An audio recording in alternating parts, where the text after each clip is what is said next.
Well, buckle up, sports fans. College football has kicked off. MLB races are heating up. And the fight to the finish for the WNBA playoffs is happening in real time. We break it all down and life in Feverland today on Locked On Women's Basketball.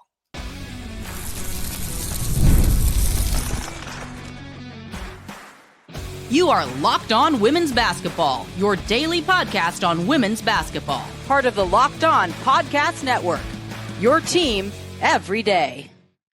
Happy Monday, friends. It is August 25th, 2025. It is the last Monday of August, which means the Labor Day weekend is what lies ahead. So bear down and just know there's a 3-day weekend waiting on the other side for all of us. I am Missy Heidrick, National College Basketball analyst and national correspondent at The Next. Thank you for making Locked On Women's Basketball your first listen every day. Part of the Locked On Podcast Network, your team every day.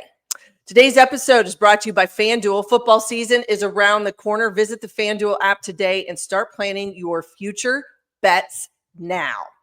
Well, the old adage is that all things like a season are a marathon and not a sprint. When the WNBA season started back in May, I think that's absolutely the mentality everyone has. But now it's the end of August, and the end of the season is staring us right in the face, and that means it is a sprint to the playoffs. It's been a bumpy ride in Indiana for the Fever this season, but they are in the thick of it along with a host of other teams. Today, we take the temperature of the Fever and so much more with my friend and colleague who covers the corners of all pro basketball in Indianapolis and host of Locked On Pacers, Tony East. Good morning, Tony. Let's start with a couple headlines that came out of this past weekend that I think are going to help sort of shape this conversation this morning on a Monday, give us a sense of where all things go, especially for this Indiana team. There were some big wins yesterday, I think, that are playoff indicative. Golden State with a 90-81 win over Dallas on the road, a 78-62 win for Atlanta over New York on Saturday at home. There was a buzzer beater for Seattle. They beat Washington 84-82. Nneka Ogwumike, she pours in 30 points with that buzzer beater. Big wins, statement wins. And this is, I think, setting the stage for what the next couple weeks are going to give us, including what was a huge game yesterday, Minnesota and Indiana. Yeah, the Fever lost to the Lynx twice. They're super banged up. I honestly, watching both those games, don't think the Fever will beat themselves up for the losses. But to the point of what you're saying, it is set up for this specific coming 7 days to be so epic in the race to make the playoffs, because the Fever play this week Seattle on Tuesday, LA on Friday, and Golden State on Sunday. That is currently teams 6, 7, and 9 in the standings, and they're 8th. All the clarity they could want and all the opportunity they could want to make it is right there. Like, if they still want to make it, and I still think their odds to make it are very high because of their remaining schedule now. But that specifically is why they got to feel pretty good. If they can just clean up something, 2-1 this week. Like, they'll create distance on somebody. They'll knock somebody down. They play Chicago and Washington still this season. Like, they've got chances to win several more games. It's all right in front of them. But it's all so epic and fun because of what just happened this weekend, where all these awesome games happen, and Seattle won and Golden State. The zombie Valkyries just keep winning somehow, and the Sparks are hanging around, and the Fever like, well, crap, we're also zombies, and we can't quite keep up in this situation because they played the Lynx twice. So it's going to be a super fun week because of all these super important games. No, you're absolutely right. I want to point out two kind of records that I think are ones that we should not overlook. One was set earlier in the week, Paige Bueckers, a WNBA single season rookie record. She put up 44 against the Sparks. It was actually a game they lost by 1 on a Kelsey 17 made shots. Yeah. 17. It's unbelievable. She goes for 44. And you've seen this Dallas team. I mean, and as we watch it, they are dead last. I mean, they're tied for last at 9-29 heading into this week. And, you know, a lot of people are talking about what comes next for Dallas. Are they going to be at the top of the board when they have could they get yet another number 1 draft pick when that comes around next year? But Paige Becker's impact on this league, I think she and Sonia Citron have set themselves apart as the rookies who have been impact players. I mean, what is missing in Dallas? What does she need? Because she can't put 44 up every night by herself. Kiki Ariafintu's in that rookie impact club to me. She's a double-double machine. But yeah, Dallas needs someone else who can dribble. I mean, I don't even mean that. That sounds too critical, but like with Arike out and her shot making missing, and she's had like fit trouble with the current iteration of what they're doing. Like they just don't have enough night-to-night shot creation. There's some games where Paige goes crazy and some of their play finishers look really solid and they put 80, 90, whatever points on the board. And there's some games where they put up 60 something and just get blown out of the gym and it's not even close, right? They're clearly good, and Kurt Miller's done a good job where it's been discussed a lot. When the next expansion drafts come, their decisions are going to be tough. Like they have a lot of stuff that's interesting and worth keeping and high draft picks. Like how do you keep that core together? What do you want to do? Like they have a good core going, but they've been so banged up. We don't have quite enough other depth at guard to really help them stabilize if Paige isn't just carrying them. Like I think she just had her first single-digit scoring game in either 30 games of the season or something in her last game. Like they can't stay afloat when that happens, right? That's what they need to figure out is how to mesh those things together. And obviously when they're healthier next year, they'll just naturally be better. But that's what I see when I watch, because their front court's solid enough. They have that. I mean, they've lost a lot of it to injury, but they need more handling and rim pressure from the rest of their team. No, I would agree. And then it gives you a chance where then there's days and opportunities to play Paige Becker's off the ball, and we saw that in college when there were opportunities when she didn't have to be primary ball handler all day, every day. Good things can happen. The other record that falls or was set over the weekend by Tina Charles of the Connecticut Sun, first WNBA player ever to record 200 career double-doubles. Wow. The Sun also have not reached double-digit wins. They're 9-27. Chicago's won 9 games. Dallas has won 9 games. That's the threshold of where then everything above them is the playoff push. Connecticut has struggled. There's a lot of turmoil I know going on there, but Tina Charles has been one of those just sort of consistent players that teams can build around. I just wish there was more there because then she could be a truly marquee player. I mean, truly since Mabry came back and they got Lacan, like the Sun have been competitive and spunky and fun. Like not a joke since early July. They were god awful to start the season. And that's why their record is so pathetic because Tina's been pretty good this year. Like this is the kind of team that makes sense for her at this stage of her career where she is really relied on for production and not as just like one of a cog in the front court. And they really need her to score. I mean, I just watched the Fever win in Connecticut a little over a week ago and Tina was awesome. Like her rebounding and rim pressure was so strong that they took Natasha Howard out of the game several times to get defenders on the floor. Like she's that kind of player still to this day. I mean, the legend that she is and 200 double doubles is crazy. I know. It's just insane. Remarkable. Yeah, it's insane. All right. The other big headline that came out of this weekend and last night, the final game of yesterday's slate that was in the W, was Minnesota and Indiana. The Fever got to go to Minneapolis. They take on the Lynx. They lose 97-84, and it just so happened to be the return of Napheesa Collier. She'd missed 7 games, and then she just put up 30-plus and didn't seem like she'd missed a beat. That's a tough game for the Fever to have. I think maybe you thought they could be better. They could be more, maybe more competitive. But then you put Collier back into the mix, and what she brings for that Lynx team, she just changes everything instantaneously. Are we sure she missed 7 games? That's what it says. It doesn't seem like it. Crazy.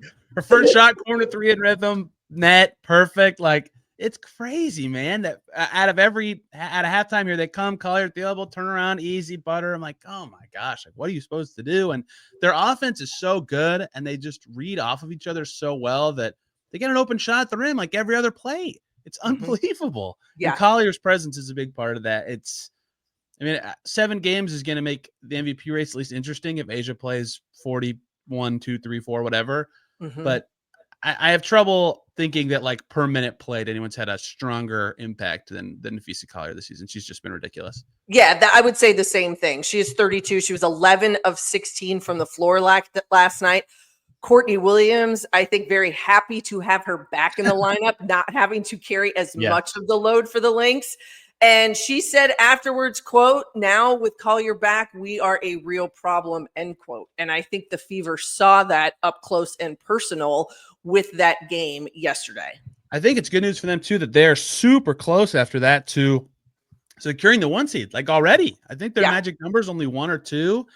And so, yeah, I mean, it's great that Collier's back and they'll play her some down the stretch as she goes for awards, but they can really coast their last 5 or 6 games, which when you're prepping for a postseason is going to be huge for them.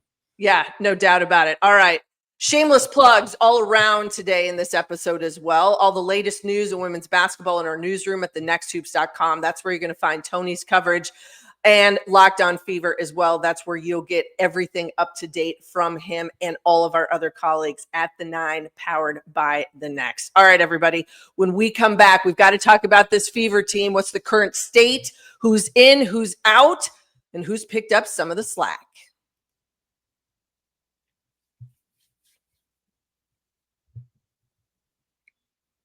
Hi, everybody. Missy Heidrick. Welcome back to Locked On Women's Basketball. Tony East is here with me today. All right, Tony.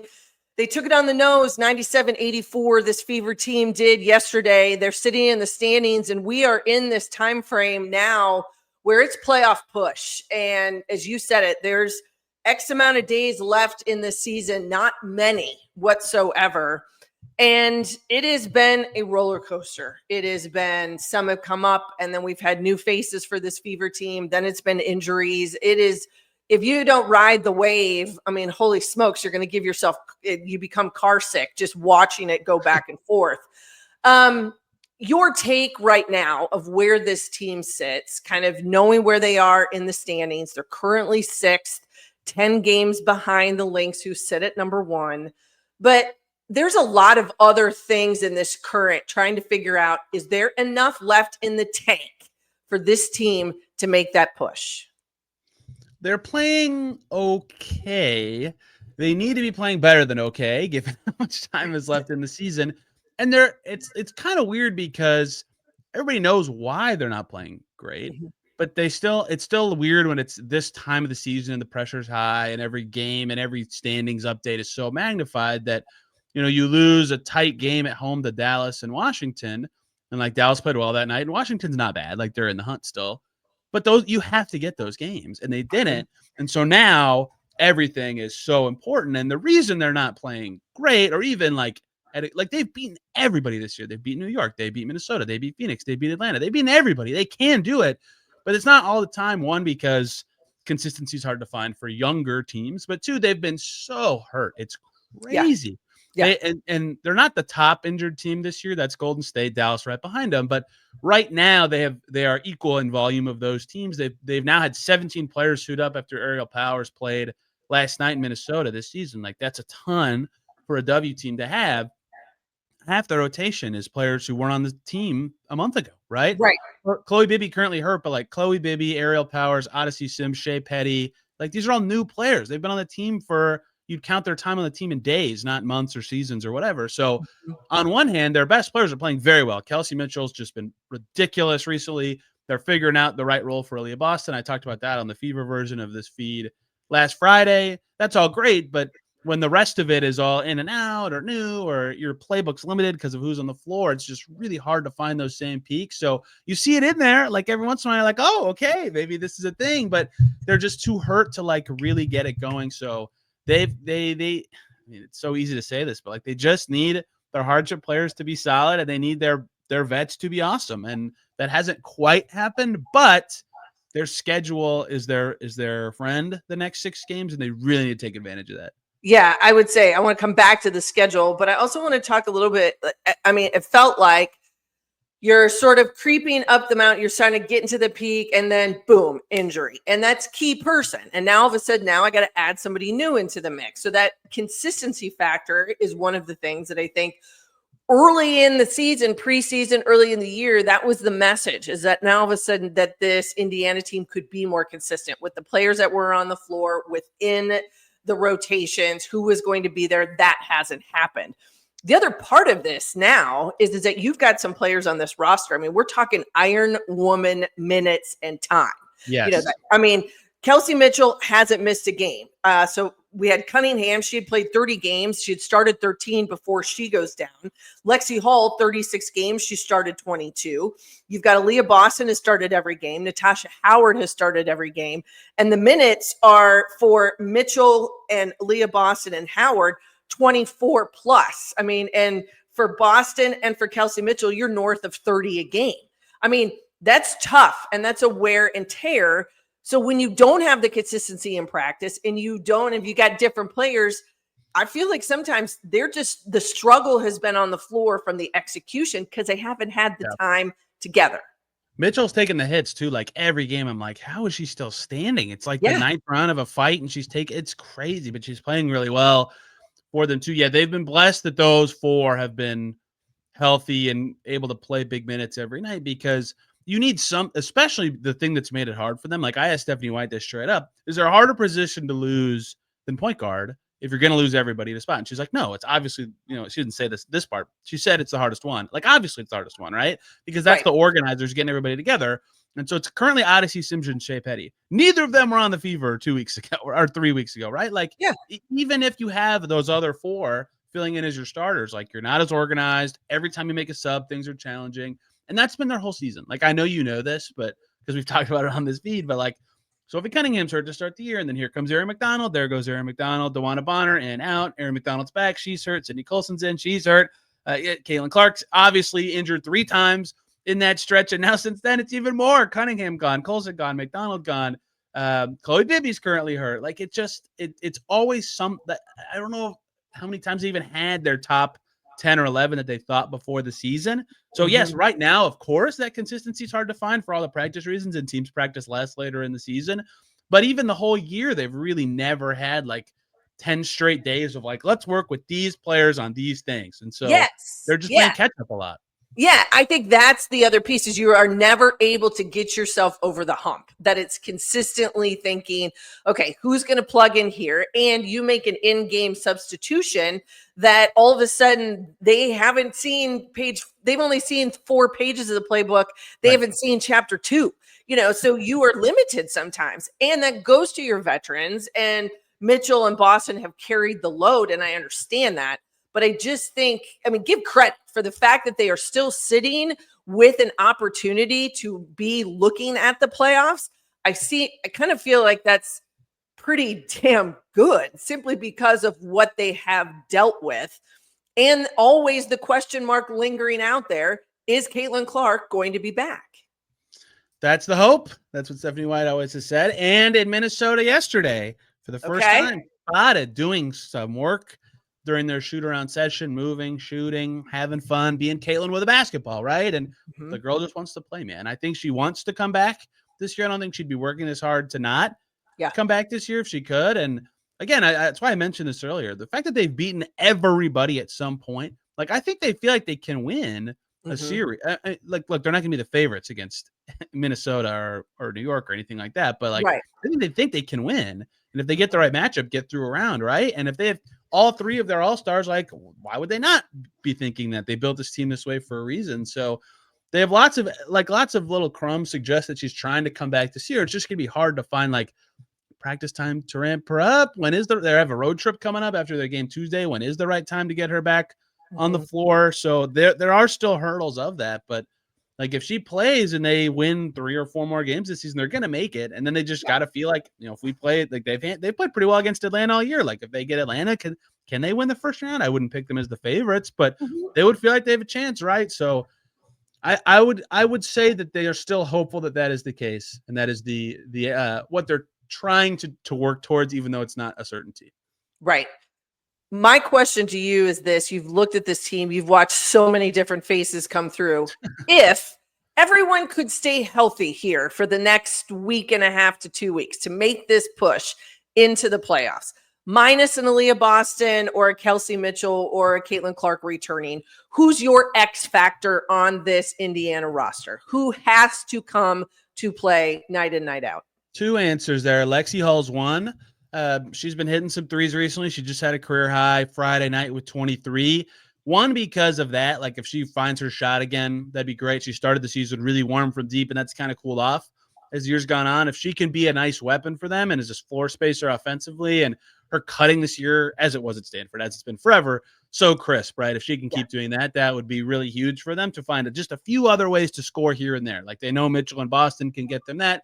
Hall could be another factor there. And they keep talking about the way they're going to score with all these players out is turn defense into offense. Hall, obviously a big part of that. My other answer is Odyssey Sims, who is their hardship starter at point guard right now, because if she gets actual time, she's currently on her third 7-day deal, right? So the more time she gets, the more playbook they can use with her, as you mentioned, like get to another chapter, the more comfortable she gets with her teammates. Like she's going to be hitting that little spinning floater until she's 60 years old, right? She's got she's got some offensive wiggle. She's a good enough organizer. The lefty stuff is fun. She's a good player, right? She's been an all-star before.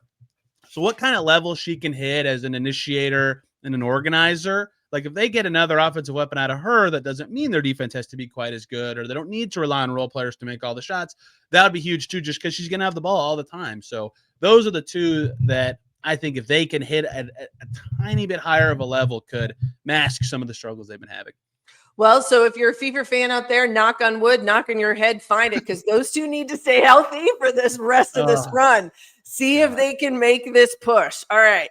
When we come back, it is the final push for Indiana, and that starts this week. We're going to look at the schedule, but we also got to look at who else is in this race. There are some big names could be coming back, and the playoff push is real. Well, if you are running a business, you know that every missed call is money left on the table. Think about the last time you had an urgent need, maybe for a service provider at your house. It's the first person didn't answer. Did you wait? Probably not. You moved on. That's why you need Open Phone. Open Phone is the #1 business phone system built to streamline and scale your customer communications, all from an app on your phone or computer. Open Phone lets you manage business calls and text from a single app.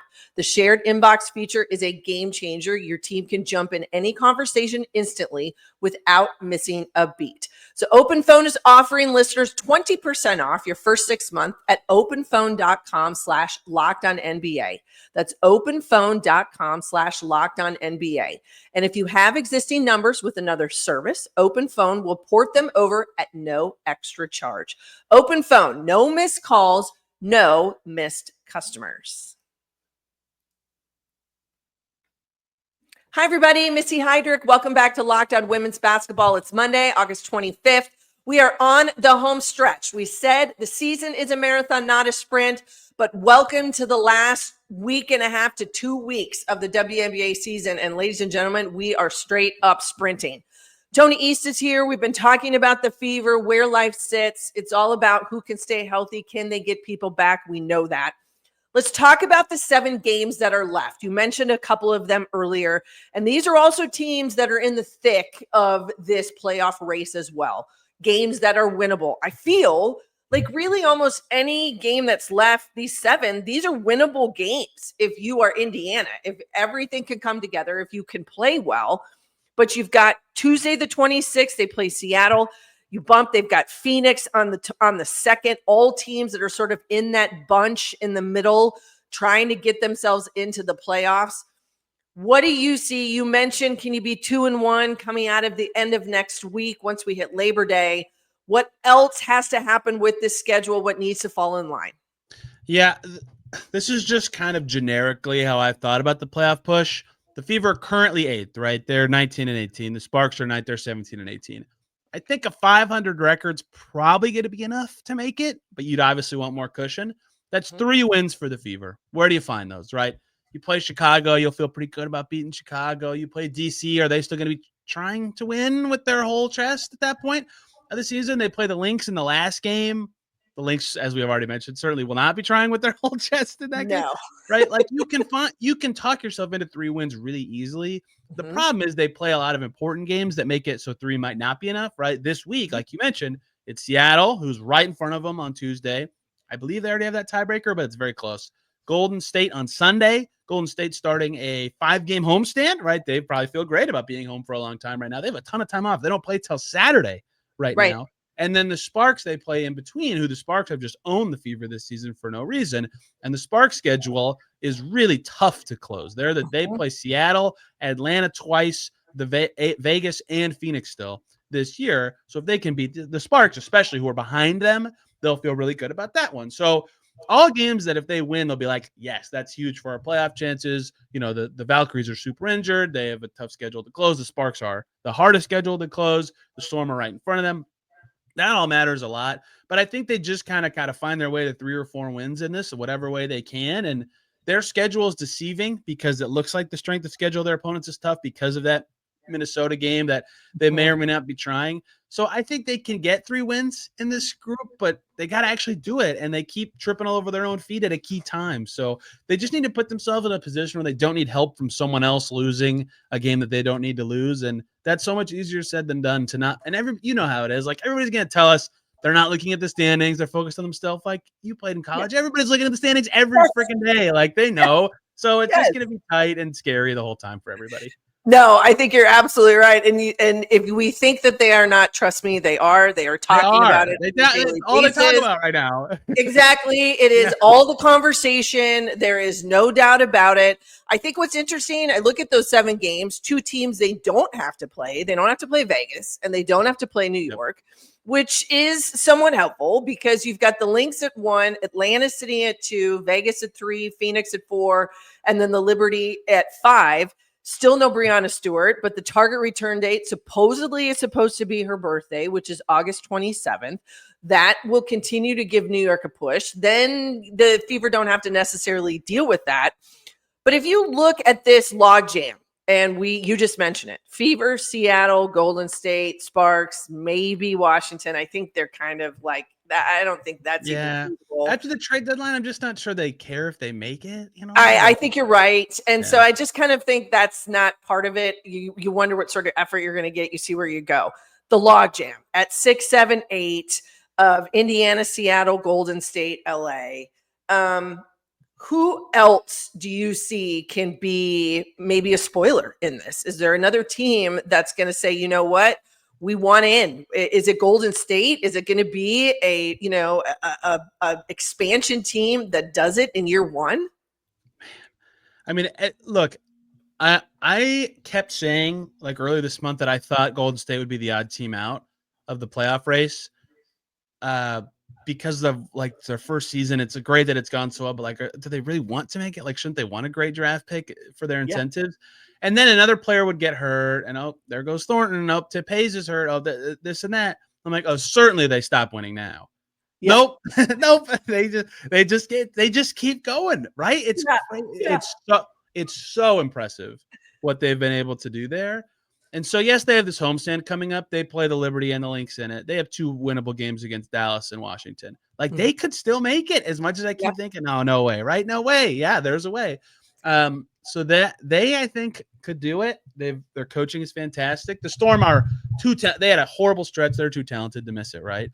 Yeah. So I think the Sparks are the one that you got to can they actually make up for their slow start to the season, especially given how hard their schedule is? And if the Fever beat the Sparks in 4 days from now, they'll have to make up a lot of ground to make it. So I honestly kind of consider Golden State a spoiler because they just keep getting hurt, but that doesn't seem right. Like they're too good to be called that. So the answer would be, can the Sparks be the spoiler? And I don't know if they're going to do it. Their schedule is so hard. They are playing way better than they were earlier in the year, but it's hard to look at their schedule and see 5 obvious wins, especially with some tough road games in there, but I don't know. I don't want to count any of these teams out. They've all been fighting like crazy these last couple weeks. No, and I think that's the thing, and that's what you want. You want it to be a competitive race. If you're going to make this push to the playoffs, you don't want it to just be baked in and everybody make that assumption. I think the Lynx, they separated themselves from the rest of the field a while back, and we understood that, and people see it. And then Vegas has had injury, and New York has had injury. All of those things impact what happens down the stretch. But to go back to Indiana and where they sit themselves and sit today at, 19 and 17, they sit in 6. You've got Seattle and Golden State and LA all right behind them.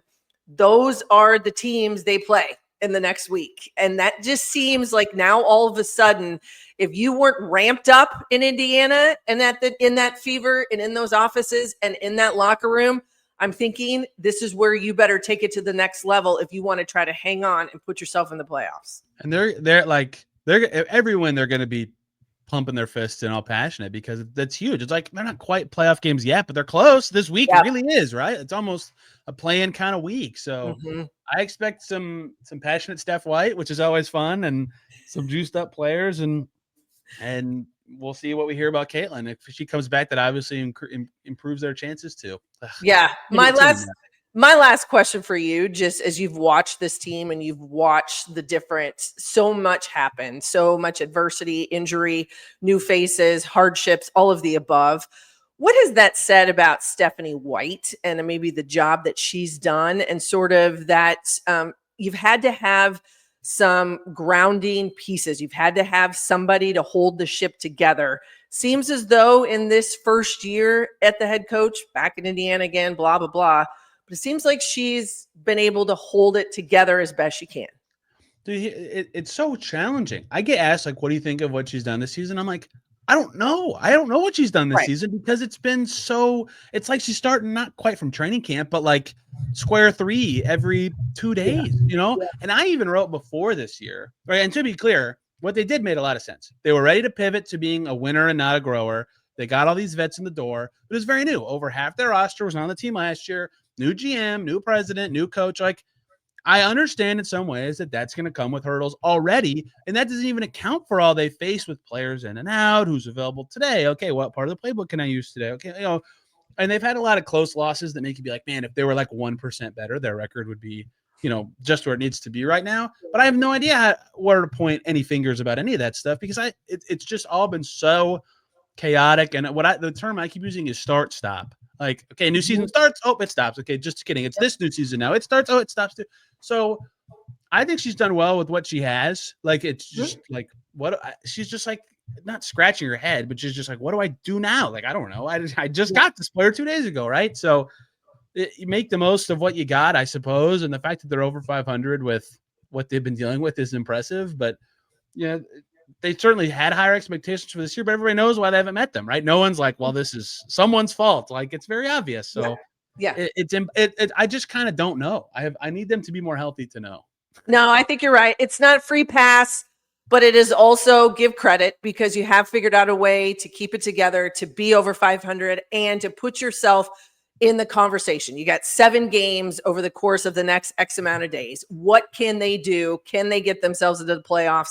And what would that look like considering all of the adversity and the hurdles that they've had over the course of the season? I think that then spells it out tremendously from there. Tony East, my friend, you are a godsend. Where does everybody find you over the course of, because you're on the beat too, man. It's a playoff push for all of you out on the beats. Yes. The Fever are about to go on a road trip, so I got to get all my quotes and stories ready on Tuesday and their final home game for a while. You can find it all, of course, at the Next for the rest of the season. All the fun coming. And every Friday, Fever Fridays right here on Locked On Women's Basketball. Yippee. Well, that's what I said. You're going to find him. You're going to find all of the coverage at our newsroom and at this podcast and all of the team podcasts as well. Well, thank you, everybody. And thank you for making Locked On Women's Basketball your first listen today. For your second listen, find Locked On NBA podcast where there is no off season. Doug, Matt, and Hayes keep you up to date on contract negotiation rumors and everything you need to be the most informed NBA fan. Find Locked On NBA on YouTube or wherever you listen to your podcast, part of the Locked On Podcast Network, your team every day. Happy Monday, everybody. Enjoy the playoff push. We got you covered right here on Locked On Women's Basketball.